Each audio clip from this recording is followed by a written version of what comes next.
If you're an empty nester thinking about moving into the city and not sure what you're looking for, you're not going to want to miss this right here on Real Estate Talk Boston.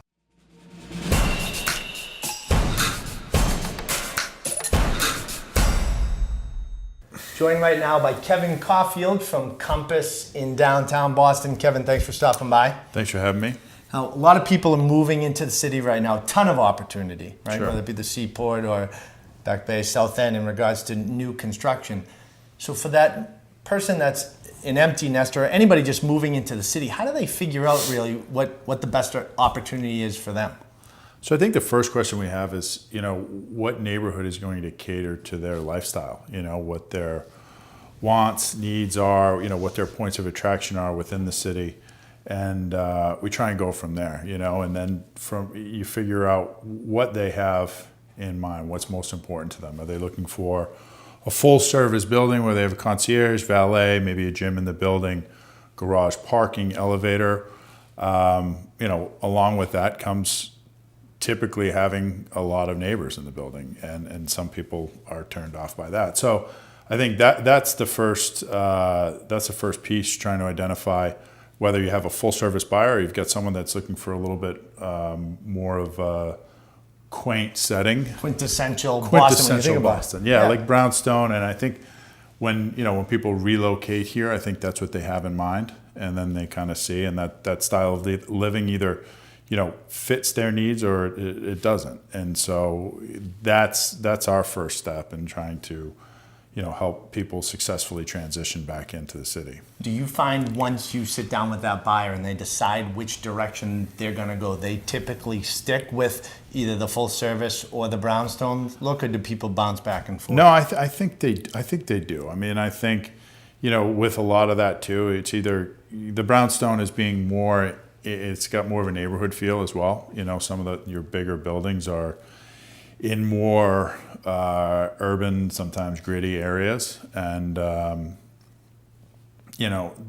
buyer that wants to be on the Charles River or wants to be on the Com Ave Mall, probably isn't a fit for Millennium Tower. Sure. And they usually gravitate towards that real estate in that specific neighborhood. A lot of buzz around the Seaport, right? How is that new construction and expansion really to the city affected the real estate market and what's going on in today's market? Well, I think it's given people to go back to that kind of luxury high rise or full service living. It's given them an option in an area that's still going through a lot of development, and the neighborhood is filling it around it. So I think it's been a good alternative for people, and we've seen people move from other high-rise buildings in the city down to the Seaport. I know I have a handful of clients that have done that myself, and that seems to be the trend. I mean, it's a newer area. There's a lot of it's a vibrant area. There's a lot going on down there, and with the the continued development down there, it's going to continue. It will continue to evolve over the next few years. What blows my mind is that it's sat there for so long, right? Just as like parking lots and a couple bars and Jimmy's Harborside. Yeah, right. Yeah. Classic spots, but it's right. just amazing that it took that long to catch on. I know, it's a totally it's funny if you go down there and see it now, you still see how much construction. But when you look at that, over the past 10 years, a year-over-year snapshot, you can see how gradual the development has been and how much the neighborhood itself has changed.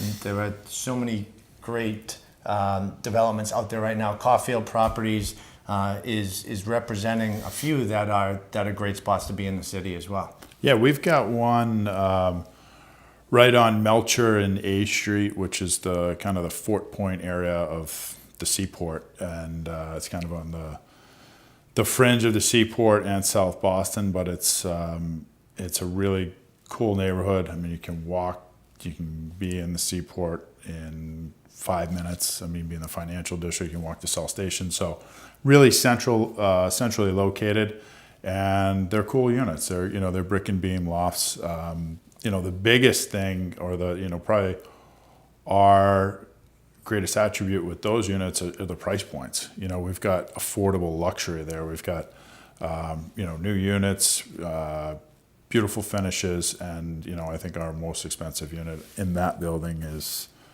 $1 million. Okay. So, Which for that market is. well, I think it's just tough to find cheap, anything yeah. new for under $1 million these days. It's a great spot. You know. Yeah. Well, thank you, Kevin, for stopping by. And if you're in the Boston market looking to purchase anything in the Boston area, feel free to reach out to Kevin and his team directly. Best website is caulfieldproperties.com. Yes. caulfieldproperties.com. You can like this video below. Remember, we have more tips just like this right here on boston.com.